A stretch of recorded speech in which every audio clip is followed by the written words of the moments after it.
Yo, hey, what's going on everybody? Alex with you here again. Thanks for dropping by. I've got a really cool chess set to show you guys. In fact, one of the most unique chess sets that I've probably shown you guys in the entire sort of history of this particular channel. So really cool, exciting stuff. What's in this box we will find out here shortly, but what if I told you that the chess set that is in this box may be worth more than your car? If you have a car, probably worth more than my car, or maybe not. But that is the key thing that we're going to be talking about today, is how do you go about putting a value on a chess set? It's simple when you have House of Staunton, Chess Bazaar, or any of the other online stores or regular stores that actually give you the price for a particular chess set. You look at one chess set and it's $100. You look at another chess set, it's $150. The other one is $300. And so at least me, when I look at those chess sets, I create sort of a mental hierarchy of all these different chess sets based on their price. And then I go back and I look at the details of each one of those chess sets, and I kind of sort of create a justification for, oh yeah, I can see why this particular chess set that sold for $100 is definitely worth $100, whereas this one is worth $300. How do you go about putting a value on a chess set in a situation where the price isn't necessarily given to you? Let's take into consideration the estate sale. So you go into some estate sales, somebody has passed on and their relatives are trying to sell off all their stuff. You walk around the house, you stumble upon a really cool chess set. You don't really see a price tag on it. Neither does the person that's selling it. They might be really unsure where this chess set came from. They don't know anything about its history. What are some of the key factors that I would look at when evaluating a chess set? Well, I would probably look at the quality. If it's a wooden chess set, I'd probably look at what type of wood was used to create it, especially with the dark pieces. A lot of times the light pieces are going to be some kind of a boxwood. The dark pieces, on the other hand, they might be ebonized boxwood, which is kind of stained boxwood. They might be pure ebony. They might be padoke. They might be golden rosewood, bud rosewood. If you can kind of tell by looking at the chess set the type of wood that's been used to make it, that will kind of give you some determination as far as the possible price of that particular chess set. If that chess set is not wooden, if it's another material like metal or ceramic, you have to take into consideration other things. For example, the details of the chess pieces. Does it look like that somebody has spent a lot of time carving those details in or creating them in one way or another? If that's the case, then it might be a little bit more expensive than maybe a really crudely made chess set. It's always to your benefit if you know a little bit of the history behind the chess set. You know, it's one thing that if the chess set's been sold like 10 years ago at House of Staunton as a stock chess set, it's a completely different matter if it's been handmade somewhere, or if it's a chess set from 1960s, well preserved. Maybe it was somewhere played on submarine by some general, maybe in the Soviet Union or somewhere. That's a different story. It might be a radioactive chess set if that's the case, but it's a different story. The history of the chess set also plays a large part in determining the price of it. Now, in general, out in today's world, a lot of things are priced based on demand. Let me guys show you an example. So this here is, I'm a big tech guy and I love cameras and video equipment and all kinds of stuff. So this little guy right over here is my trusty old workhorse of a photo camera. It's the Nikon D700.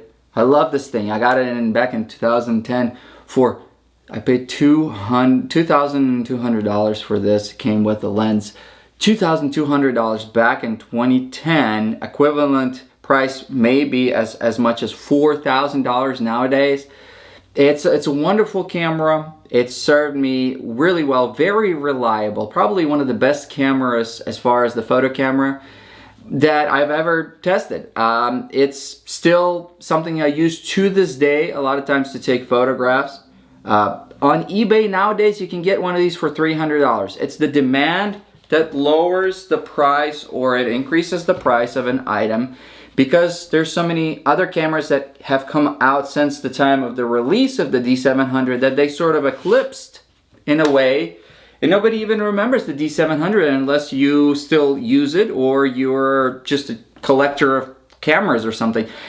So that being said, nowadays I look at this camera and I'd hate to look at this camera and say this feels to me like a $300 camera, because it doesn't. This feels to me like a very good, very reliable, professional, or at least a semi-professional camera that in my eyes is still about $2,000. I've taken really good care of it, and I'm not ever gonna sell it for the amount that is being sold right now. I'll just keep it.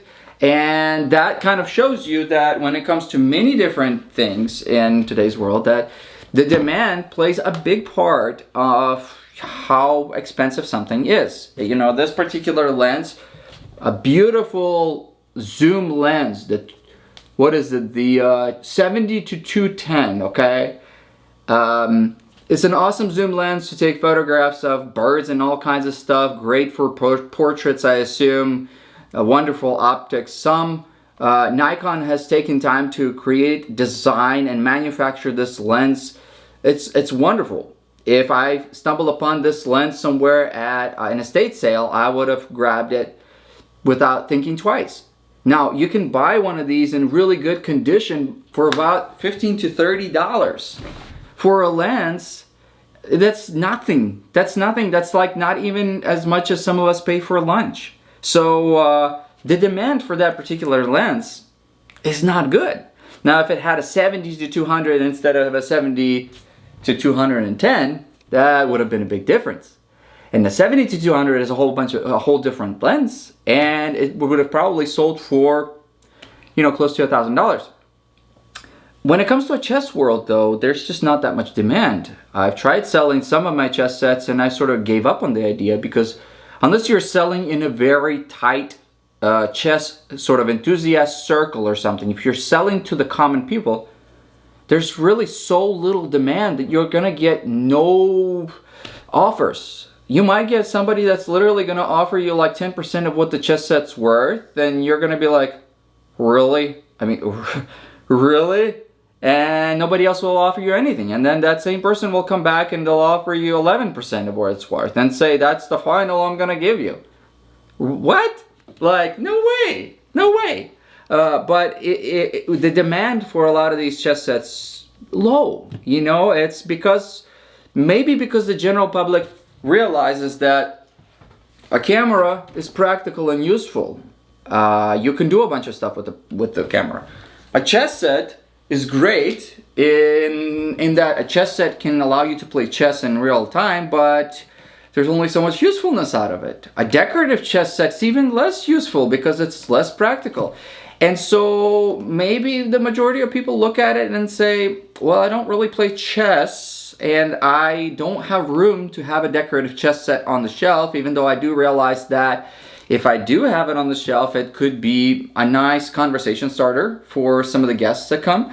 Or maybe people will take a look and say, wow, he's, you know, a well-rounded person. He's got a really cool decorative chess set. That means that he's into chess, maybe, and he's into artsy stuff, I guess. I don't know. But that's about it. So, like I said, the demand plays a large role in how we price things. When it comes to chess sets, I guess we just sort of have to make our own determination, or we have to trust that the companies that sell us these chess pieces sell us at a right price. Anyway, so yeah, just kind of wanted to make you think about, you know, how, especially for those of you guys that are like avid chess collectors and have a lot of different chess sets, and you look around the room and you look at one or the other chess set and you're like, I've never actually priced these things, and I wonder how much they'd be worth, you know. What type of key factors would you look at, you know? Obviously, like I said, some of the things that I've mentioned, but also maybe some of the things that you also take into consideration. Comment below, let me know, like, how do you go about pricing a chess set? If you're like a pawn shop, or maybe you're a chess store that sells vintage chess sets, how do you go about, like, putting your price on these particular things? Anyways, without further ado, let's just jump in. I'm going to show you this particular chess set. It's one I got from Facebook Marketplace, and sort of goes in hand with what I've been talking about. I bought it from somebody that probably didn't really have a clear idea how much this particular chess set was worth. They did not provide a board or even talk about sending me a board. My idea is the people that had this chess set really probably didn't play chess. It's a porcelain ceramic chess set, and we're gonna see here in a second what is my opinion about porcelain chess sets and what I think about that. So yeah, let's just go ahead and jump in. So, how much did I buy this chess set for? What is the value of this? Well, if I tell you now, you are going to make that mental image and say, yeah, this is what it's worth. Whether I told you it's, you know, $500,000 or whether it was less. But yeah, let's take a look. This is the chess set. Okay, well, it's one of the pieces of the chess set. This is the king of this particular chess set. It's a pretty tall chess set. I have to say it's probably close to like 5.5 inches. It's taller, a lot taller than even the tallest chess pieces that I have. It's this is the king. It's made out of what looks to me like some kind of a porcelain ceramic.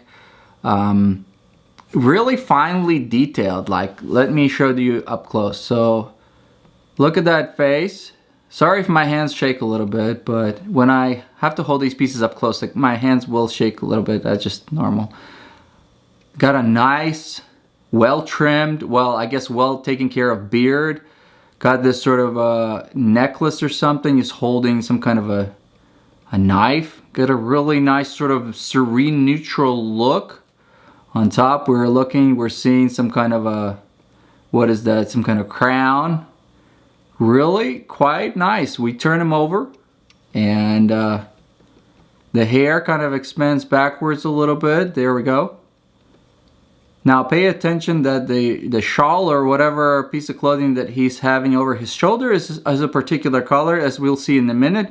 That will change with the opposing color chess piece. And then on the bottom right over here, we have this sort of a base that we'll see as a sort of a repeating element of this whole chess set. These bases will be present pretty much in all chess pieces. And then on the bottom we have what looks to me like some kind of felt. It's not a new chess set, so you could see over time the felt has sort of been worn down a little bit.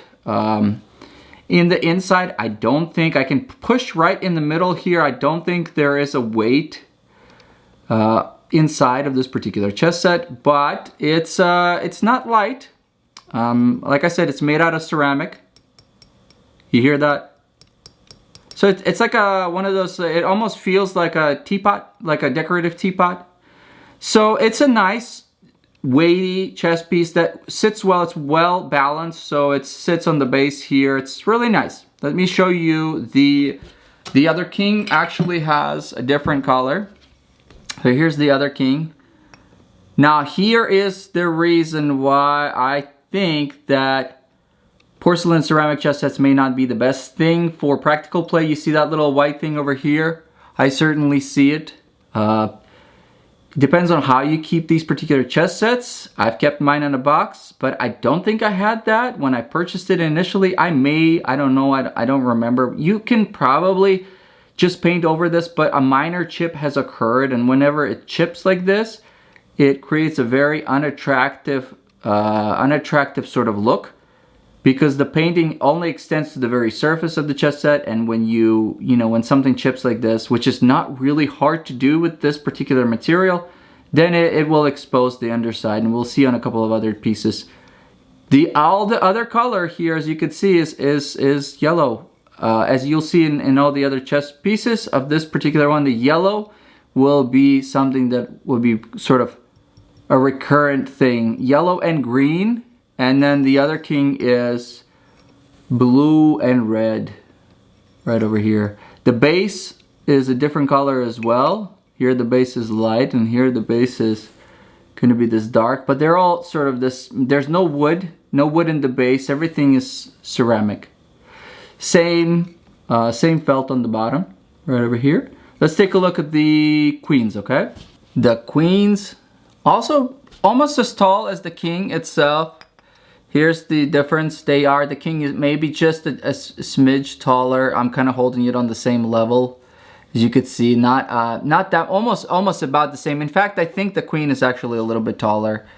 But here's one thing that attracted me to this particular chess set is just the detail. I like to see that there is quite a bit of detail in this particular chess set. If I have found this, not necessarily on Facebook Marketplace, but maybe if I found this on like estate sale, I would definitely price this based on the amount of detail in this particular chess set. Like all these little wrinkles and all the dark areas within the wrinkles is something that they had to use alternative paint to sort of give this sort of three-dimensionality to it.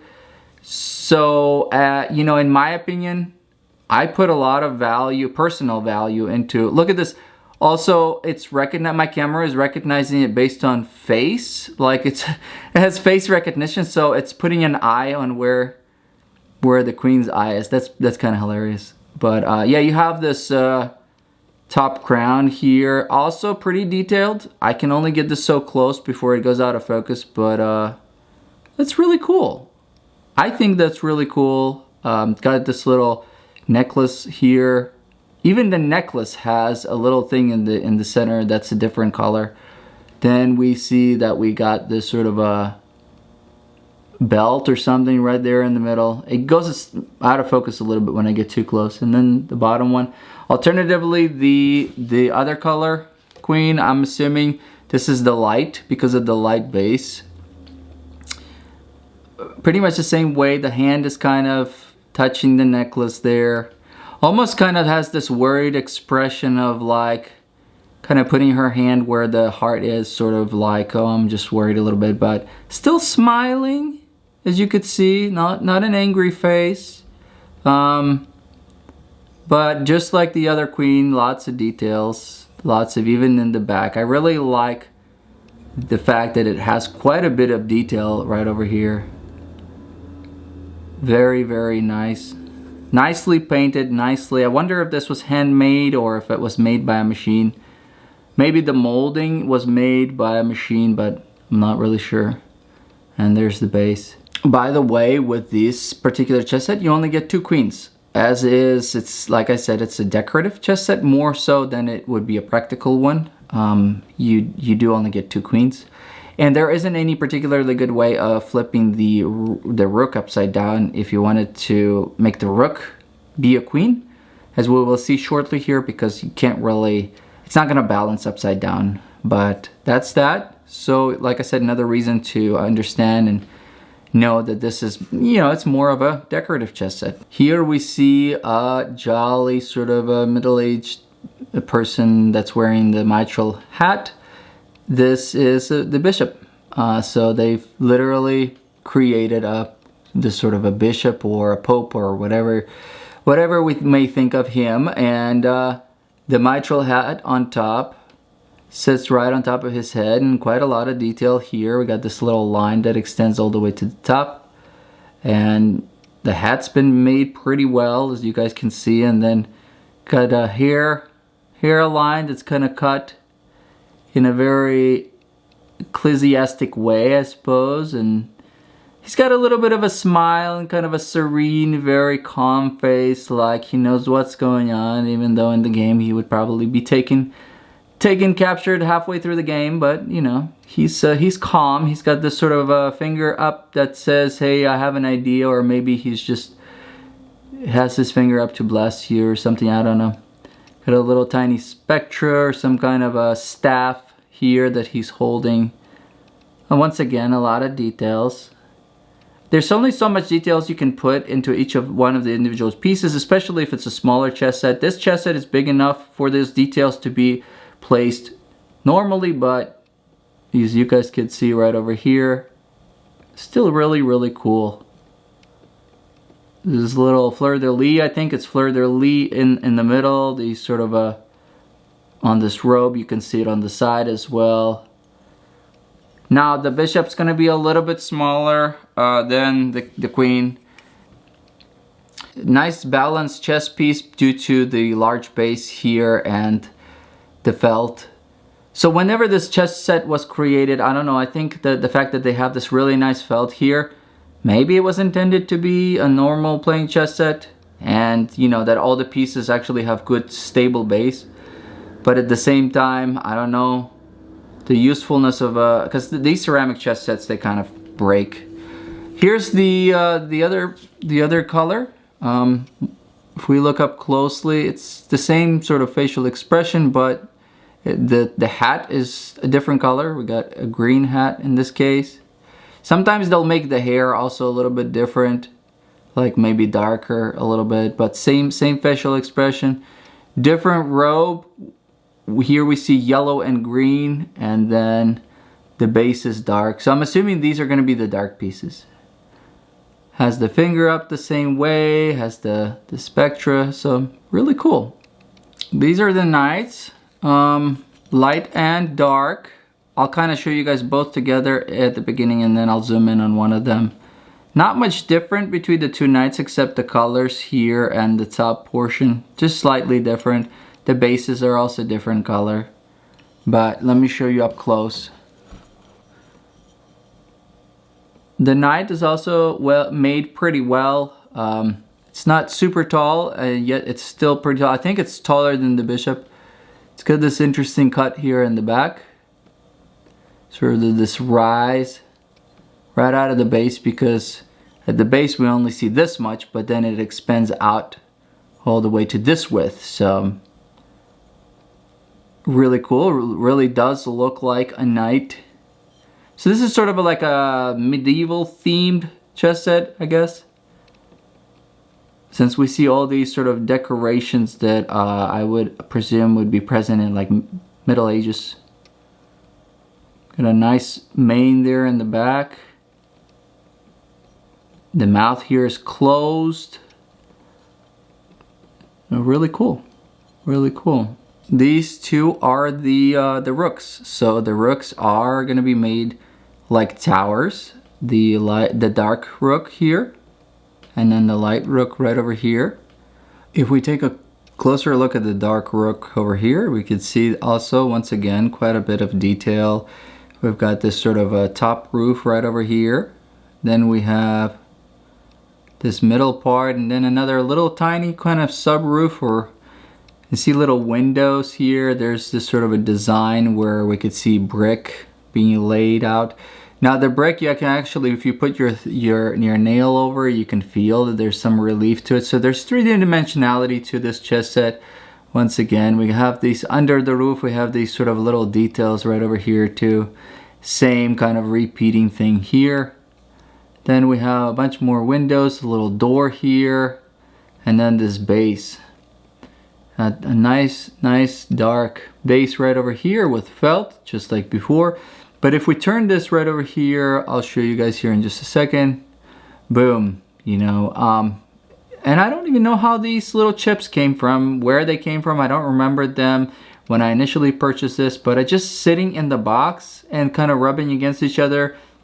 This is not hard to do with a ceramic chess set. So unless you have a ceramic chess set that's always taken out and, you know, on display, if the chess pieces even touch each other, you know, you could have theoretically these like little chips without really too much trouble.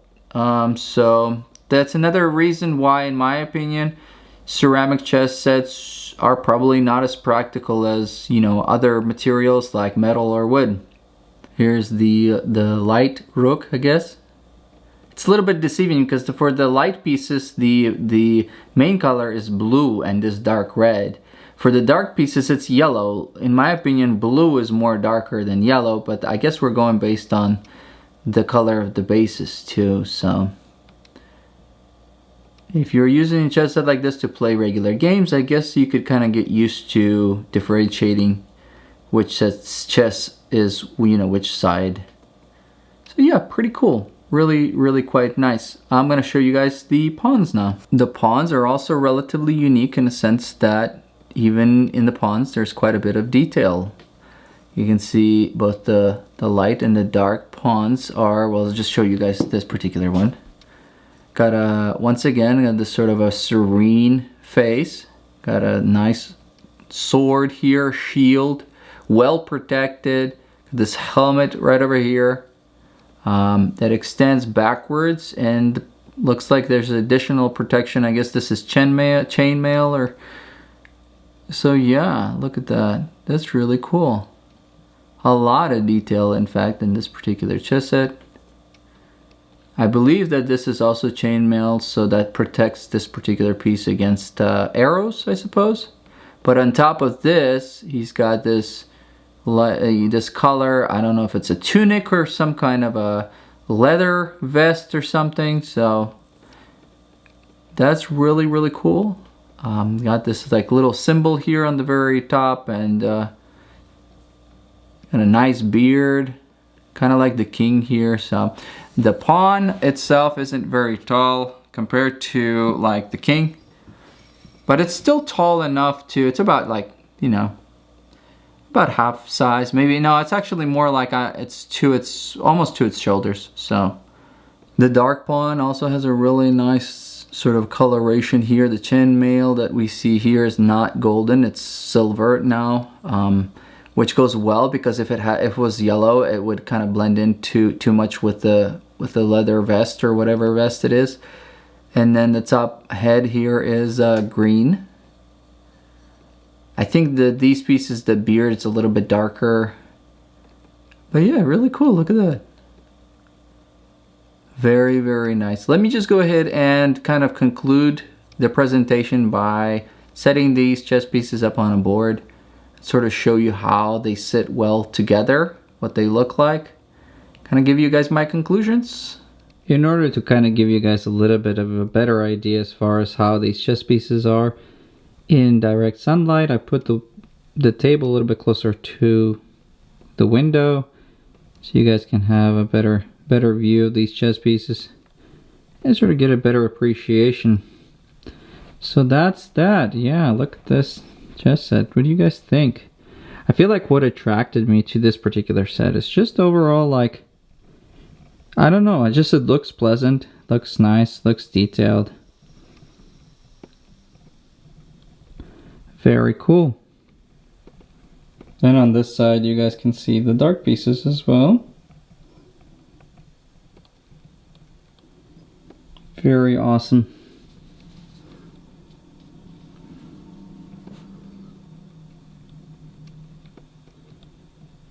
Okay, yes, so as far as the practical aspect of being able to play with these chess pieces, you would probably need a large enough board.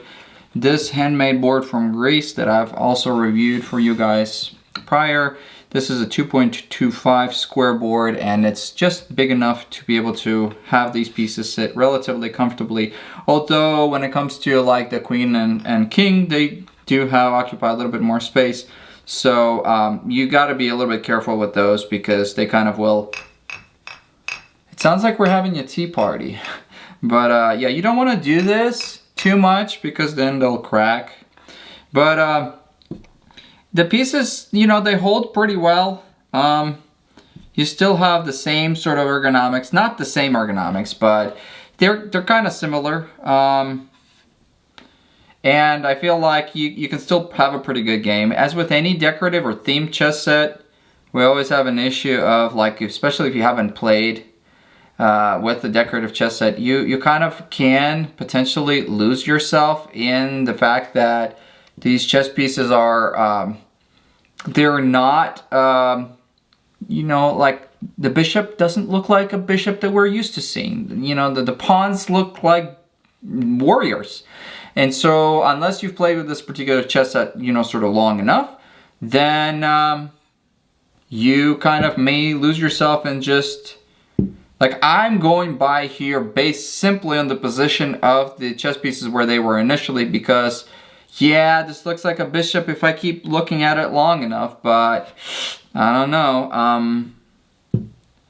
That's that, but it's still a nice chess set, I guess, for somebody that likes these sort of things. My question to you guys, okay, is take a look at this particular chess set now that you've seen all the details. If you stumble upon this particular chess set without a board, or with the board, it doesn't matter, at say an estate sale, and you did not see the price tag, but the price tag was there somewhere, and the price tag was priced appropriately to the quality, you know, what do you think this chess set would run? I am going to be truthful with you guys, and I will say I think I purchased this particular chess set for about $40 from Facebook Marketplace. Maybe 35, I don't remember, maybe 30. It was definitely not a large enough sum for me to hesitate. I just saw it, I judged it based on whether or not I thought it would be cool to show you guys, and I purchased it. It wasn't like, oh, this is kind of pricey. No, it was literally like, okay, 30 bucks, whatever, just send the PayPal information, and you know, I just got it. I didn't think twice about it. So it was nice chess set, and I'm happy that I got it. I don't know how I'm gonna be storing it. I would, if I really want this to last for a very long time, I would probably need some kind of a storage box or something. Or keep it on display somewhere, but I have so many other chess sets that, you know, my wife is probably gonna kill me if I set another one on display, so I might just keep it in some kind of a box. But yeah, what do you guys think? Is this chess set that would otherwise go for what, 200 maybe? I don't know, 150? I've seen similar themed chess sets made out of porcelain for about 180 or so.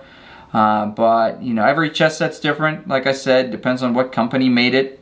Depends on whether or not it's been handmade or how much time has went into creating a chess set. If it was a factory produced one, that's one thing. If it was, you know, some Italian chess craftsman or somebody that it took him like half a month to make this particular chess set, that might be, you know, might be a whole different conversation. But yeah, that's cool. I'm really happy that I've had the opportunity to share this with you. So yeah, if you enjoyed me showing you this particular themed chess set, let me know. Also let me know if you want me to show you guys more different unique themed chess sets. I know that there's a really large interest in electronic chess sets and more practical ones, so I don't expect that there's going to be a lot of viewers for this particular video, because this is going to be more of a subcategory even for people that are chess collectors. There's only going to be some people that will be interested in viewing this. And that's okay. So if it's a Monday or a Tuesday that I'm going to be posting this video, be sure to still leave a like and show your appreciation for me making this particular video. As with always, you know, I'm thinking of you guys. I'm thinking of you when I purchase chess sets like this, because you know, for me, this chess set is unique and cool and deserves to be seen by the chess community. But just simply keeping this chess set somewhere to play, probably not. Maybe I'll just give this to my kids, let them play with it. But then again, if it all starts breaking and exposing little sharp areas that could potentially cut them or stuff like that, I may not necessarily want them to play with it. If this was plastic, it would be a whole different story. But if it was plastic, maybe it wouldn't be as decorative, maybe it wouldn't be as unique. Anyways, as always, thanks guys for stopping by, and be sure to stick around, subscribe to my channel if you haven't done so already, for more chess sets in the future, some unique stuff. Hopefully I'll dig up somewhere, and know that every day when I go on my computer, I'm always looking for new and exciting things to share with you guys. So like I said, let me know in the comments below what you think about this particular chess set and what you would have valued at. Because that's the whole point of this video, is how do we value these things? Anyways, hopefully you guys have a wonderful rest of the week, and I'll see you guys in the next video, okay? Bye-bye.